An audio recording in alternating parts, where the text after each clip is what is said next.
Greetings everyone and welcome to Wiki Talks. Today we have an interesting topic to discuss, especially when it comes to concerning India. Is in the northeast state of Manipur. Things are looking terrible, especially for two particular communities who are also in a religious as well as in an ethnic clash. So I came across this piece written in The Nation by Miss Adila Noreen, and interestingly she ponders over the point where it's mentioned that how things unfolded in this turmoil that has been erupted since May 2023 in the state of Manipur, and how things are going to look afterwards, especially when it comes to the Seven Sisters issue in the northeast, and how this is applicable to the current Indian political discourse as well as the dynamics since elections are also nearing in India. And interestingly, recently we also discussed the aspects concerning the Hindutva Republic goals that the current BJP government with the sponsorship of the RSS has initiated to ensure that India does become a Hindu Republic by 2024, and how this small state is key in deciding that fate, because as far as Northeast is concerned in India, it has always been in turmoil, but since May things have started to look in a more different side of affairs, and we have with us renowned defense expert Brigadier Retired Wakar, and he's going to explain exactly what the hell is happening over there. Sir, interestingly, when it comes to the northeastern states, we have actually heard little about it, especially when it comes to Pakistan, or even the global audience barely knows about it. Can you give us a little insight when it comes to how Northeast is very much different than the usual India? I think India Northeast is the outback of India, and if you look at the people, the ethnicity is very different. They are not indigenous Indians per se, and basically they are tribals, and they are from Burma Mongolide race. So you'll find the resemblance with people of Myanmar than people of China and the tribes. So one is the ethnic stock is very different. The Seven Sisters, basically as they are called, if you start from the north, it's Arunachal Pradesh, then you have Assam, then you have Meghalaya, Nagaland, Manipur, Mizoram and Tripura. And within that, this was a loose kind of kingdoms at the British time. So British had basically also called some of the areas the Northeast Frontier Agency or NIFA, like NWFP in our case. So this was the northeastern frontier. And they did not really try to change the culture, although there were some missionaries who landed up in 1880s, American missionaries. That's where the conversion take place. A lot of people, basically they were tribes, they were not Hindus, and they got converted into Christianity. So currently out of these seven, four are, I would say, Christian majority states. In case of Tripura, it's almost 41%, and then there are other tribes. But otherwise, like Nagaland, Mizoram, Meghalaya are Christian. So this is also unique, like occupied Kashmir, although we don't consider it part of India. But again, there you have Muslim majority, and here you have Christian majority. And it has always been a kind of dilemma for the Indian leadership. Since independence of India, these states, most of these states did not accept. They revolted, and actually, if you look at, they have their own Independence Day. Generally, they celebrate it on 14th August with Pakistan. In case of Manipur, basically, it is the heartland of Northeast, and here we have Kuki tribes, who are basically Christians, and of course some Nagas. And then in the Imphal Valley, which is, I would say, most prosperous area, it is the Hindu mighty community. So this is a kind of division. On the hills you have Kukis and Nagas, and on the in the plains valley, it is basically the Hindu mighties. So this is one. Then is there overlapping, like Nagas also have a concept of Naga limb. It's a larger Nagaland, and Kukis have basically Kuki Zo. There's a lot of movement when we talk of Kuki Zo. Is basically Kukis living in the Chin state in Myanmar's bordering areas. then you remember the Chinman River, and then you have Kukis living in Nagaland, Kukis living in Tripura, and even they claim that Kukis are also, the Chakwan tribes in Chittagong Hill Tracts are also affiliated with that. So if you combine all this, it becomes a very large state. So it means that it has international repercussions as far as Kukis are concerned. So this is a kind of ethnic divide. And interestingly, the tribes are also divided on the basis of faith. Like you have Kukis and Nagas being Christians and Maitis being Hindus. And so it has been an area in turmoil. There are a lot of resources in terms of forests, in terms of other, I think, minerals, I think maybe oil and gas. And a lot of big Indian multinational companies want to go and invest there. But it has been a troubled area for very long. The only thing why we don't listen, and I think yesterday it was mentioned in the print, Indian magazine, that probably North Bloc, which basically looks after the home, is not been paying attention to the Northeast, because mostly it's the Hindu belt or the Muslim, Hindu divide, or occupied Kashmir or the South. This has been an area which was even out of, I think, focus of Indian mainstream media and definitely international community. But now, being Christians, I think a lot of noise can be heard in the international community. So recently, we have seen during the visit of Modi to Paris, the European Parliament actually introduced a resolution condemning the ongoing violence in Manipur and how things have unfolded. But it's a very rare example, especially when it comes from Europe's outreach towards minorities inside India. Previously, this has a same feeling of what happened when Trump actually visited India, and we remember what happened in Delhi. In Delhi riots, a lot of Muslims died and a lot of them were injured, and it was most like open agitation from the BJP side that they were pretty much on board how to tackle the CAB or CAA issue and the citizen amendment bills that they passed. So in that aspect, how do you see this gearing up?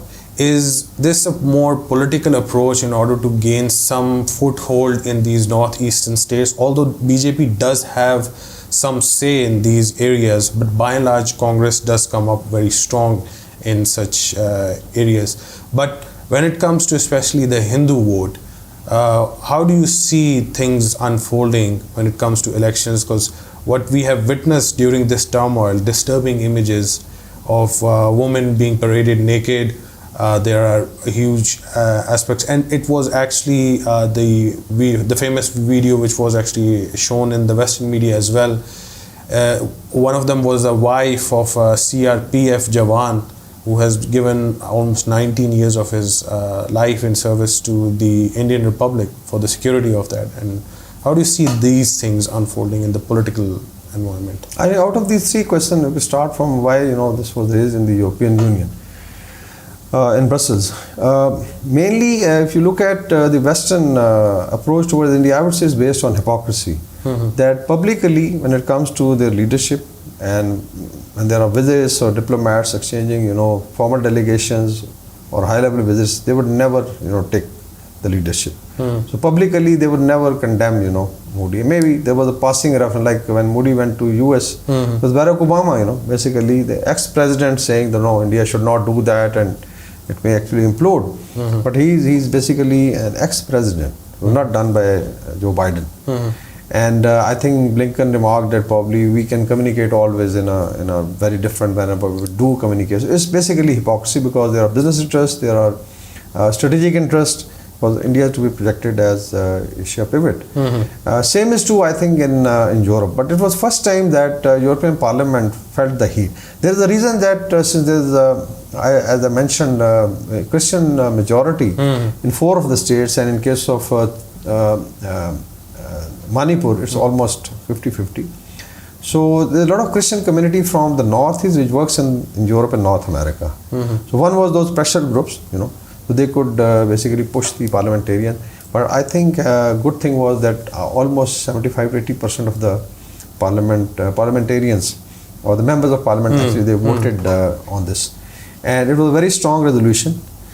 Because it involved Christian community. And if you look at occupied Kashmir or Muslim persecution, generally it will get lesser attention. Like East Timor or South Sudan, so definitely there is, I would say, a religious aspect to that.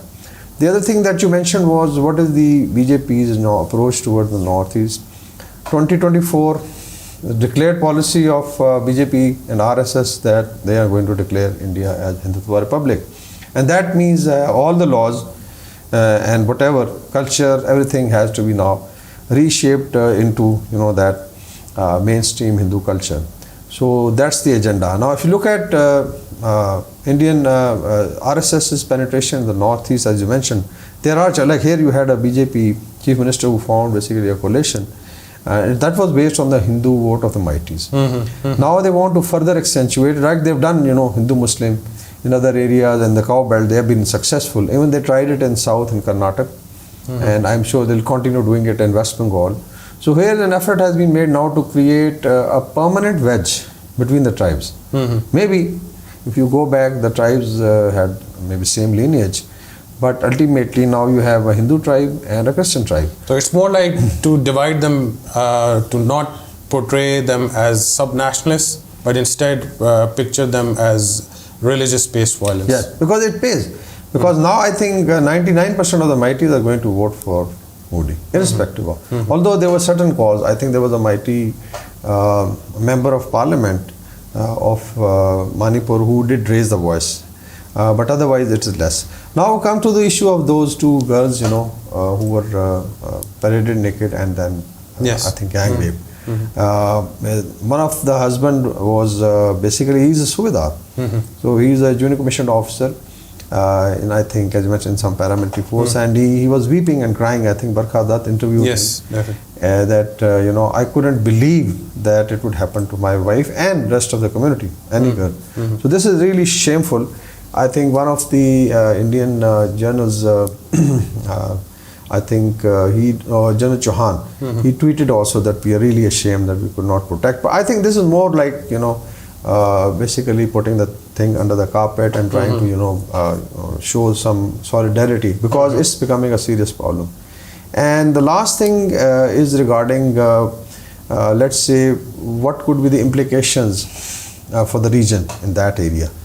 There are reports that there were cookies from Myanmar, I think the bordering states, who were physically now coming to help their brothers, and they were giving fire cover. There were also reports of 20 cookies from Myanmar who got injured, and they were treated in hospitals by cookies in Tripura. So this is very, very, I would say, alarming for Indian military. The curfew is there for last almost now 3 months to be completed. And it is very strange. If you look at Pakistan, despite there have been areas with disturbance, but I don't think so we imposed curfew per se. For such a long time. In last, I think, 2 decades. Maybe when they were, trouble in erstwhile FATA, there used to be certain road opening days, and there was some restriction. Otherwise, there was never curfew or shutdown of internet. Now, I think there was a report in Indian media that people from Nagaland have become, very, very agitated, and they are taking out protests. There are big marches in the streets. So most probably my assessment is that it's going to spread into at least these 4 states, and maybe then later on to rest of Northeast, because then Assam is affected, Arunachal Pradesh, even Sikkim. Basically they are tribes, tribal people. So it could create a very serious strategic problem for India. So I think in a nutshell, it's really, I would say, shameful on part of RSS and BJP, and now I think there is a political movement against Modi also. Let's see what's the result. Yes. Another important question is that if we look at the last decade, we have seen repeated events, especially when it comes to this year and the last year. We had some agitation in Punjab as well, and we had seen things unfolding in southern India, then what happened in Kashmir in 2019. Isn't it slightly, I would say, callous approach from the BJP that they think that this is more of a risk and reward strategy, but at one end things might accentuate further into chaos and instability, that it might reach to a level that India might implode? Yeah, I think there are a lot of commentators, like Barack Obama said. In my own reading, and I think Adila Noreen has also mentioned a number of articles, she's been regularly writing on India especially the fault lines. As you mentioned that now they've agitated Punjab. Again, Punjab, Haryana is another test case. Like Haryana, there's a balance of definitely Hindu majority, but then the Sikhs in substantial number. And basically they are farmers. And then this Indian Punjab, where there's a division between, Aam Aadmi Party, Akalis, Congress and BJP. And BJP basically tries to divide and rule. And the way I think Sikhs have been handled, like one of the Sikh leader was killed in Canada. It is basically alleged that it was research analysis wing. Hitman went there and killed him. And there's a lot of agitation. If you look at Khalistan referendum by Gurpatman Singh Pannu and people like Dr. Amarjit Singh, they have been, I think, very, very vocal for the cause. There was enormous, I would say, attendance and participation, especially in Canada. And then you had seen it in Australia, you've seen it in England. And Gurdwaras, they are not allowing the Indians, officials from the embassies and High Commission to visit in those countries. So it means that Sikhs are also agitated. And the farmer protests, it was very, very clear that they had blockaded Delhi from 3 sides. Yes. It was siege of Delhi for almost, I would say, more than, closer to a year. Yeah. And I think some old, aged Sikhs died also in the cause. But they forced Modi to change the law. So it means that an effort has been made now to target all the minorities. Occupied Kashmir is very clear. They've been trying to change the demographics. They've done it with 370, 35A and all that. And now it's the Christian community. And I think we've discussed it earlier also that in India it's a misnomer to say that majority is suppressing the minority. Yes. So if you look at Mandal Commission figures, it's basically the upper caste Hindu, the Brahman, the Kshatriya and the Vaishya. Because Shudra, despite being from the Varna, the 4 so-called castes which originated from Manu, they are not, they are almost subhuman. And then you have Dalits and rest of them which are Malich. So it's basically 23% of minority which is suppressing 77% of the majority. And I think this, if this trend continues, like northeast, if you look at the corners, northwest, is occupied Kashmir and Punjab, and even part of Uttar Pradesh. Western Uttar Pradesh is, 25 to 30% Muslim, and there's a substantial number of Sikhs. And then you come to the south again, there is a Muslim belt, like Kerala. You have substantial population in Karnataka, eastern seaboard. You go to West Bengal. And I think even the Maoist issue is also there. Yeah, ex Hyderabad, Dakkan or Telangana, and then Lakshadweep Island, although it's very small, is 98% Muslim. So there is, I think, maybe for a couple of years, BJP can play on Hindu card and then gain votes and retain power, but it's going to actually weaken India from inside. Imagine, what is kind of business that you can do in the northeast. Imagine what business you can do in occupied Kashmir or in the south, where there's so much of suppression. The only thing is, since it's so-called largest democracy in terms of numbers, and you have media which is controlled, the Godi media, even NDTV have been, I think majority of shares have been bought by Adani. And Adani is basically, extension of the RSS corporate India. So I think you are right that in case things keep on moving on this trajectory, there are chances of implosion, or then the community, the press community is getting up and then carving out relief zones, as I say, in these 3 corners of India. So it's very much possible. Let's see, how do they tackle it. So here's updates concerning the ongoing turmoil in Manipur and how things are unfolding in the northeastern side of India. We've discussed the issue concerning the tribes, the Métis and the Kukis, and how BJP and RSS are playing a vital role, especially when it comes to agitating the Hindu voters and dividing the Christian voters. In that perspective, they want to ensure that by 2024 India does become a Hindu republic, so that they can come up with their new promises afterwards. So it's meeting one extreme with another extreme, and it goes further on and more for the future. But for now, from my side and from Brigadier Retired Waqar, thank you so much for joining us. Inshallah, for the next time, we'll come with updates concerning other events as well. For now, thank you so much for